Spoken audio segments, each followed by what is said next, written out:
Making a difference, a nonprofit owned and operated by a Michigan veteran is transforming lives of other Michigan veterans by providing them with reliable transportation. 7 News Detroit reporter Peter Maxwell traveled to Yale, Michigan to share this inspiring story of hope, resilience, and community support. Retired Master Sergeant Mark Rabode is not just giving away cars. He's offering hope and new opportunities to those who have served our country. The day I met him, I told him, "You're the type of veteran this country deserves." Retired Master Sergeant Mark Rabode spent over 2 decades in the military. Once he retired, he wanted to combine 2 of his passions, helping veterans and a love for cars. I've always been into classic cars, and I'm a decent mechanic and body man. I thought about maybe giving a car to a veteran maybe once a year or something. His idea stuck with him but was on hold for personal reasons.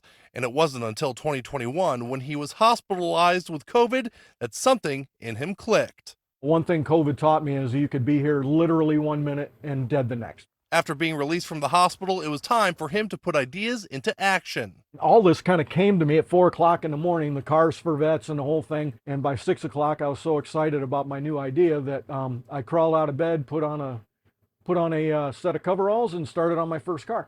That's when Cars for Vets was born. Mark was buying the cars at first, fixing them up and giving them away to vets who qualified. Then car donations started rolling in. So far, Mark has helped over 70 veterans get behind the wheel.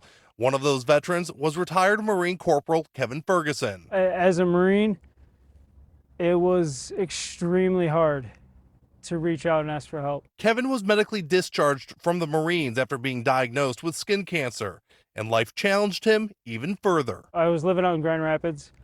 I got a divorce. I was in a rollover accident, and I was homeless for a year. With that rollover accident, I didn't have a reliable vehicle, so it was tough to find employment. The only thing keeping Kevin from getting a job was a car. His VA rep suggested to reach out to Mark, and Kevin made that call and got on the waiting list. And then, within 1 week of getting a vehicle, I had 2 jobs. And these vehicles can be much needed lifelines these veterans need. He saved my life. You know what I mean? It was a lifeline that I needed. You matter. Welcome home. Welcome home. In St. Clair County, Peter Maxwell, 7 News, Detroit.